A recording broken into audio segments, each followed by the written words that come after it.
I also want to, again, acknowledge the efforts of our essential workers, not only in the medical field, but in the service industry.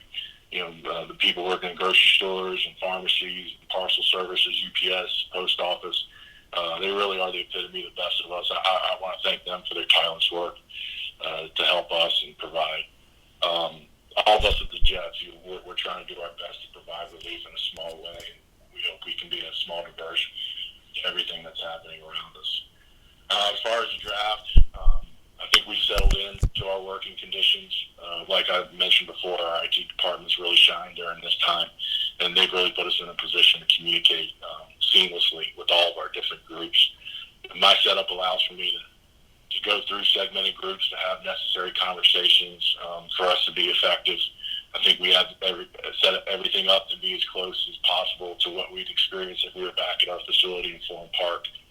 I want to thank Coach Gates, his staff. We just finished up our meetings with the coaching staff last Friday. I want to thank Rex Hogan, Chad Alexander, Dan Spajowski, all of our personnel staff for us to come together last week. They were great meetings. I think we were able to accomplish a lot and get us to the point that we're at today. They did a great job of working remotely. It was collaborative. We were able to have lots of people in on the calls and have a lot of positive conversations. And it was a great week. We've had our meetings, like I said, with the scouts and coaches. The next step for us, we'll have some small group discussions that include ownership. We'll finalize our board in the coming days. And like I said, and last time we talked, we're going to be ready to roll Thursday. Philosophically, we're going to take the best player available, and our board is going to represent that. I think we have all our protocols in place. I think we're going to have a smooth draft. We have a mock draft coming up with the league after at 1 o'clock. So looking forward to going through that, working out any kinks that we may find in the process. We'll do that shortly. Outside of me, Rex, and Dan, we have the ability to make our selection. In the unlikely event that there is a glitch. And again, we have a real opportunity in this draft. 8 picks and 4 of them in the top 79. So we're trying to bring in the players that can make an impact for us and add depth and really stabilize and fortify this roster. So with that, I will open it up to questions from the group.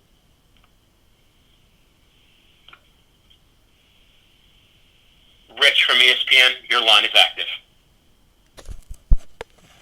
Hi, Joe. I have a 2-part question, so if Nick would allow me to follow up. It's become apparent in recent days that Jamal is not pleased with his contract situation. Can you address that if you've been in communication with him and your thoughts on that? Hi, Rich. I haven't had any conversations recently with Jamal, and since we talked. I will say that our voluntary off-season program begins April 27th, and the highlighted word is voluntary. And the follow-up, Joe, would be, I think recently, it probably was at the Combine, you said your plan was to make Jamal a Jet for life. Is that still your plan? Nothing's changed since the last time we spoke.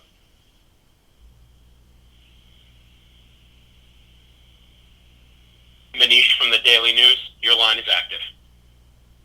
Hey, Joe, just to follow up on that, you had said, as Rich just noted, that you mentioned that your plan is for Jamal to be a Jet for life, but you've also said consistently that you always listen to offers, which sounds like a bit of hedging. So why not definitively say that Jamal Adams will be a Jet for as long as he wants to be? And I have a follow-up to that as well.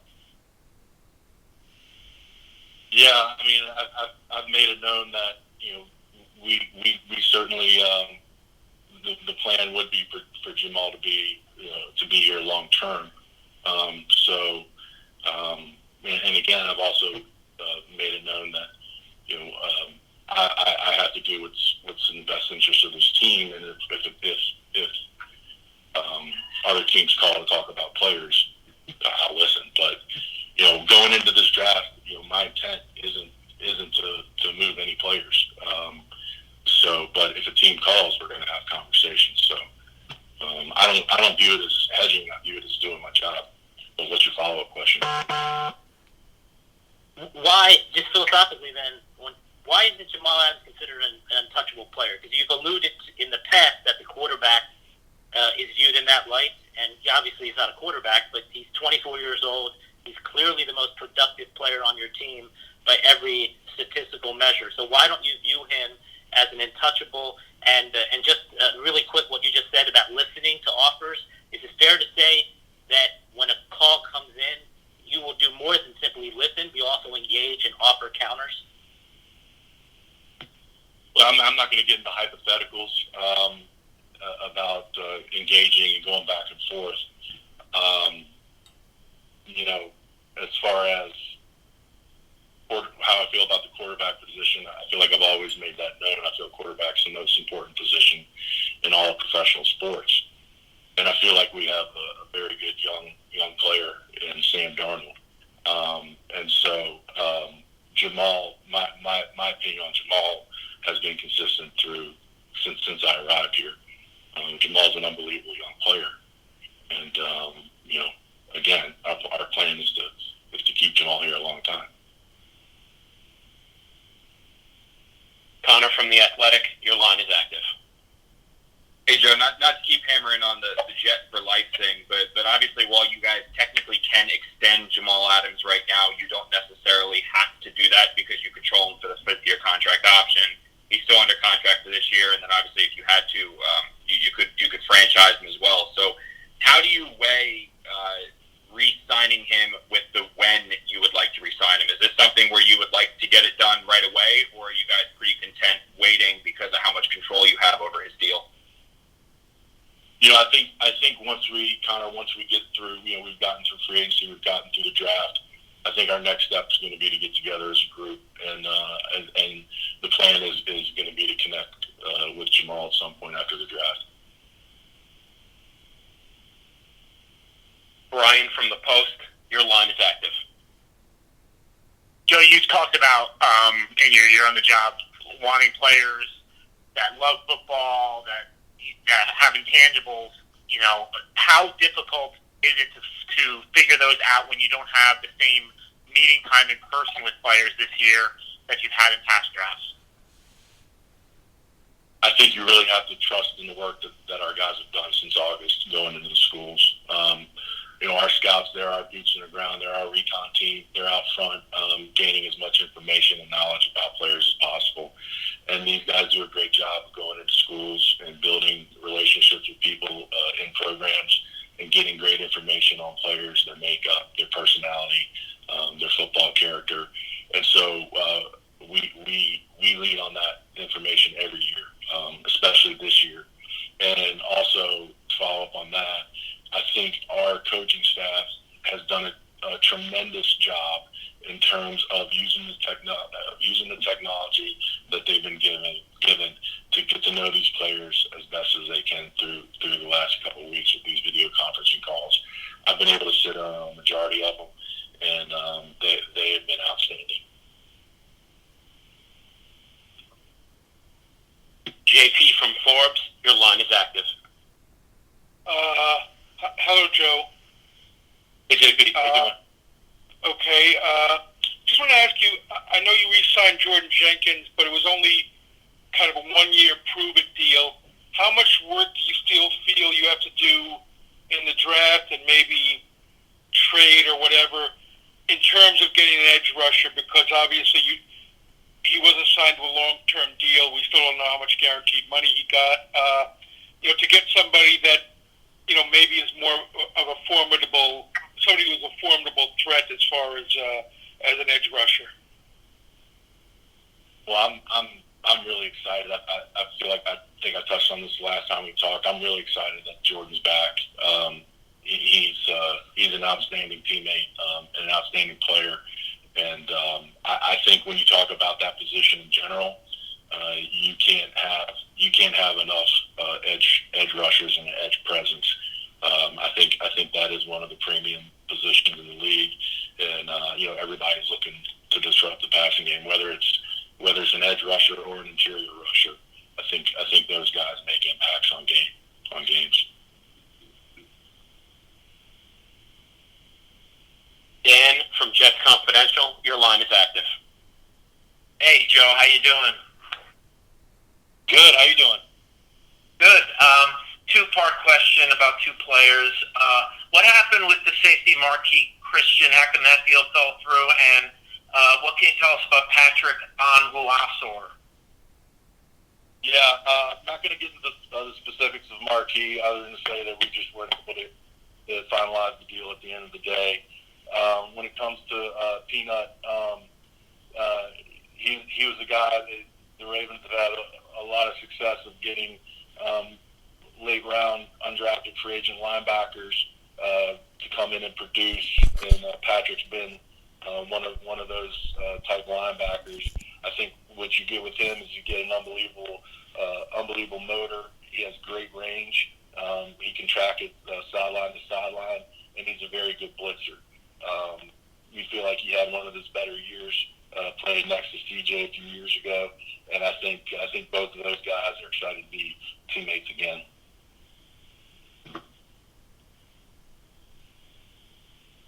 Tim from NFL Network, your line is active. Hey, Joe, I'm just wondering if you have a philosophy or what your philosophy is regarding a player like a Mekhi Becton who is flagged at the Combine and potentially could fit your plans in terms of his position and skill set. How do you handle evaluating him in light of the flagged test? Thanks, Ken. I would say, in years past, it was a little bit different. When a player failed a combine drug test, he was automatically put into the program. Obviously, those things have changed in the new CBA. As far as the actual test, I think, we've all made mistakes in life, and I think what we're trying to do, what you try to vet in situations like that, is the timing of that mistake, and the digging into the behavioral aspect, the decision-making aspect of exactly why that mistake was made. So, our board isn't going to be set until Thursday. It's fluid, and our guys are going to be digging on background until Thursday night. So, we're going to do a lot of work on a lot of players up until that time frame. Ralph from SNY, your line is active. Hi, Joe. I was wondering, you got the 11th pick and then nothing again until I think 48.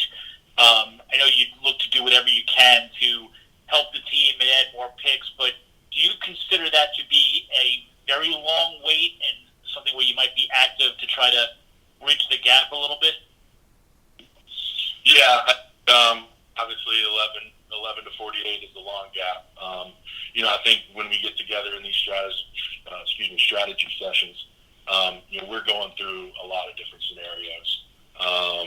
Those include, who would we move up for at 11, who would we move back, what would we do at pick. So we're going through all of those different scenarios right now, especially when it comes to 11 and 48, and who we think is going to be there. Obviously, there's a lot of meat left on the bone when it comes from pick 1 to 47. So it could go a number of ways. So right now we're primarily focusing on pick 11, but we're also putting our top 50 players together and making sure we have the best top 50 that we could possibly have for Friday night. Rich from ESPN, your line is active. Joe, I have a two-part question. Just one more thing on Jamal. Have you received any interest from other teams on him? Rich, I'm not gonna go into any conversation I've had with other teams on any of our players. Okay, and the follow-up is more of a general thing. Just on this being your first draft, I'm wondering, unusual circumstances, obviously, with the restrictions, but just from a personal standpoint, how important is this? It's almost like a fresh start for the organization. How important it is to kind of hit a home run with this draft and get things moving in the right direction. No, I mean, I don't take this opportunity lightly. I mean, like I said, we've got 8 picks and 4 in the top 79, and you know, we have to do our best to get the right type of player, the right type of person that's gonna come in here and turn things around and get us going in the right direction.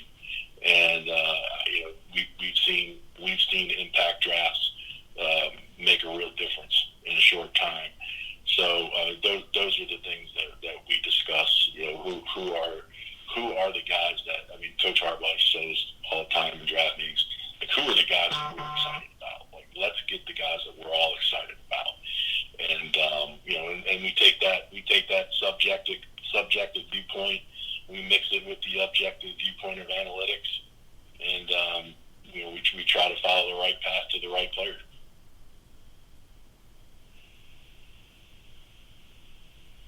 Mark from the Post, your line is active. Hey, Joe, I hope you and your family are well and safe. I have 2 questions. Thank you. 2 questions unrelated. The first of which is, what do you expect to get out of the dry run today with the draft? And will that kind of allay any anxieties or challenges or whatnot, you know, for Thursday night, so to speak, you know, just because you don't really know how it's all going to work? Well, it's either going to lay them or create anxiety. I really don't. Honestly, I feel like this is going to be a smooth process. I think so many people have worked hard to make sure that this is going to be smooth, and we have backup plans in case something crazy were to happen with power or internet. So I'm looking forward to getting into this draft room and seeing how it's going to work. And I'm right now I have no concerns. So I'm excited about joining this mock draft in half hour. Where is your actual war room at home for yourself? Are you in the kitchen, the living room, office? Where are you located for it?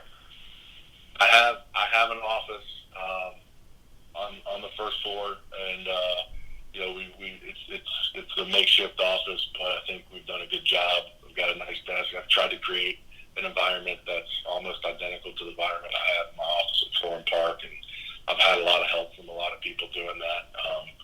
My wife's was upset because we moved into our house during the season, so I hadn't really spent much time in the house, and we didn't really have the proper decorations up. So I feel like the last 2 days we made sure we get pictures on the wall, so it looks good for the camera, and she's been on me about that. Manish from the Daily News, your line is active. Joe, a couple questions. One, again, Jamal related, one not about Tim. As far as Jamal goes, do you believe in a meritocracy? Should he be the highest paid player on the team right now?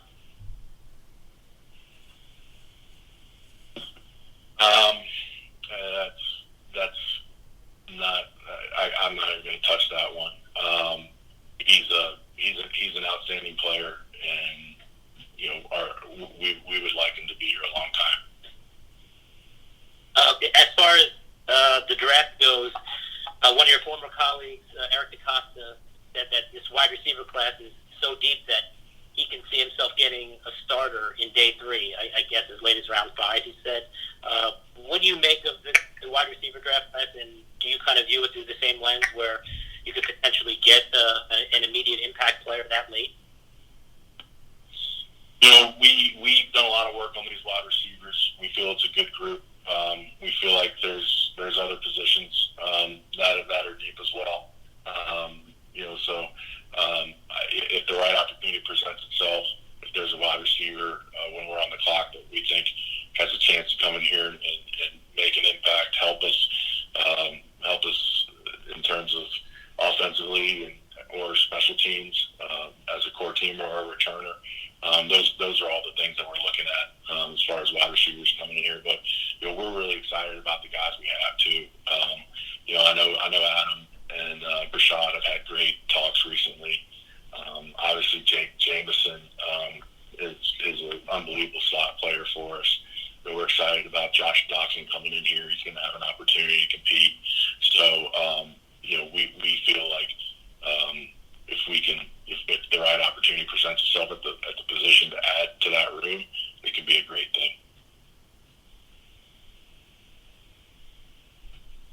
We will take two more questions. Brian from the Post, your line is active.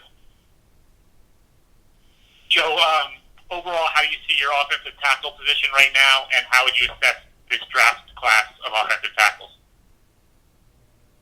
Yeah, like wide receiver, the tackle class is a good class, and I think with us right now, with George coming in, I think he's going to be an ideal fit athletically for what we're doing in our scheme. A guy like Chuma, who has a ton of abilities, he's got unbelievable feet. He's going to have an opportunity to compete for a starting spot. And then I want to give a shout out to Connor McDermott too. I mean, he was a tackle that we acquired from waivers last year, who came in, who busted his butt, grinded every day, great work ethic, great personality. He was able to come in and start the last two games at offensive guard. And play at a pretty good level. We were able to win those games. He played good ball. So I think, like the wideout position with Manisha's last question, I think if we can find a guy at the right fit that can come in and upgrade the tackle spot and help us, we're definitely that's going to be an interesting addition as well. Last question, Connor from The Athletic, your line is active. Joe, obviously right now you guys have, kind of all of your focus on the NFL draft, but after this weekend, do you anticipate ramping up efforts again in free agency? Because there's still a ton of guys out there that are pretty interesting. Obviously, Clowney is the one who everyone sort of talks about, but Logan Ryan's still out there and a couple other guys. So do you anticipate kind of getting back involved in free agent signings after the draft? Yeah, I think things are going to ramp up pretty quickly around the league with some of these guys that are still waiting for homes. Because especially now that it's changed in the past, free agent acquisitions counted against the compensatory formula out until May and June. Now that is it doesn't count against your compensatory formula starting the Monday after the draft. So I think the market will pick right back up for free agent players the Monday after the draft.